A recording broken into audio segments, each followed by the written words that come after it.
Welcome back to Public Affairs on Peach. Today is America Recycles Day, and we've dedicated this entire half hour to talk about the importance of recycling. Great topic today. One company that has a global impact on recycling, ATRS, American Textile Recycling Center. Joining me now on the program is Valerie. Valerie, thank you so much. Valerie Rawls on the program. What do you do with the company? Tell me a little bit about it. I am a community relations advocate. My role is actually to take our brand to the marketplace and talk about the issues of textile recycling. Right now, you and I, every year we throw away about 70 pounds of clothing. Of the 70 pounds that you and I throw away, only 15% of that will end up in a repurpose or reuse situation where the rest is going to landfills. Unfortunately, that 85% that goes into landfills, it doesn't decompose. So our company, we're promoting the advocacy of recycling, repurposing to minimize the landfills, help the environment, and also help the local citizens be a part of the diversion strategies for where they live, work, play, and learn. So this company is in Lithia Springs? Actually, we're a division out of Houston, Texas. Okay. So we have 9 markets that we serve, but our headquarters is in Houston. Our CEO, David Pagani, started this company 11 years ago. He was actually doing some volunteer work for his mother, who had a nonprofit, and they were starting to get all of these textiles, and people were donating clothes. So he started to look at the textile industry overall and said, you know what, Mom, I think this is an opportunity not only for these to be donated to our cause, but for us to expand into the global marketplace, because unfortunately everybody doesn't have a Walmart that they can walk into for clothing. So we actually prepare clothing in various grades to go all over the world for clothing distributors from Asia, Africa, and South America.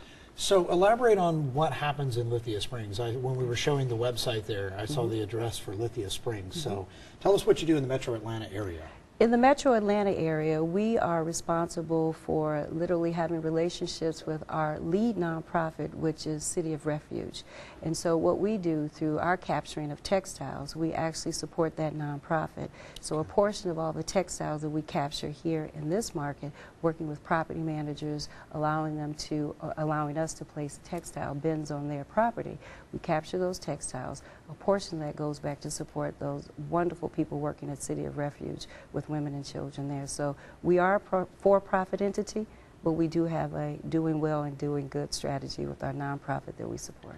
Valerie, how do you turn recycled materials into something that's usable? Well, it's interesting you would say that. There are a variety of grades of textiles that we capture. So for example, those soiled items, the things that have been wet and just can't be used, they actually go back into the manufacturing process for shop rags. So the manufacturing industry, cars, the automotive industry, manufacturing, they take those substrates and they make shop rags.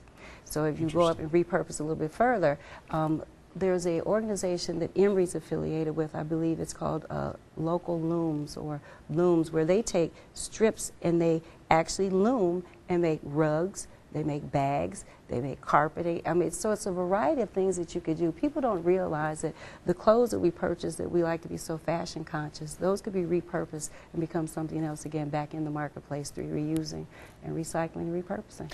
Is it primarily clothes when you talk about textiles? No, interesting enough, you can also take the stuffing from your sofas, from pillows. Wow. So a lot of that will go back into the manufacturing process for automotive seats. Wow. So you're finding what you might be sitting on today, you might be sitting on tomorrow inside of a car. You know, we just don't think about that.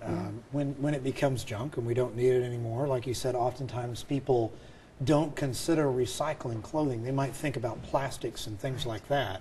Right. But when we're talking about clothing or furniture, as you just mentioned, that can be recycled. It's so important that we do that, right? You know, I think we have lost sight of the fact that we consume so much, but we don't realize where does it go when we don't use it or need it anymore. Right. And unfortunately, because the environment, we can only have access to so many natural resources, and we've depleted so many already.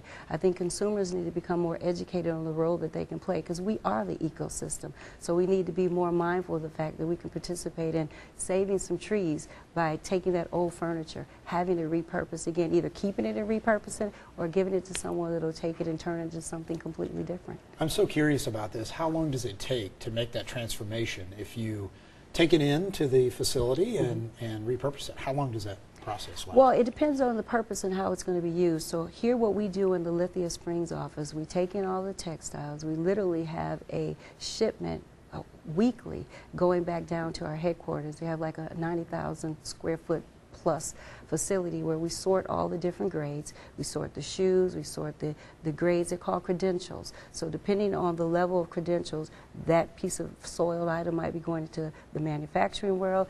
That toy might get repurposed to go to a child in a country that doesn't have a toy. So we don't get rid of anything. We also have an eBay online service for recycling clothing that you use in the medical field.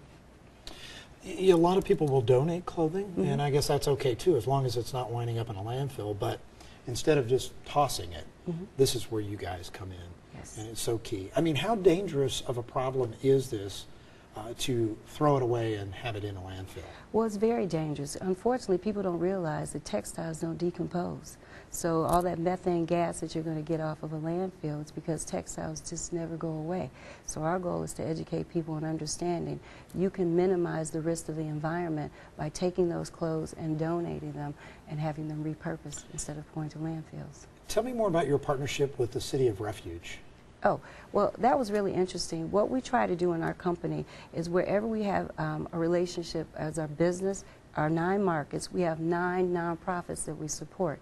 So our goal is to not only to capture the textiles, but to be able to help a nonprofit in the community. So City of Refuge, we're affiliated with.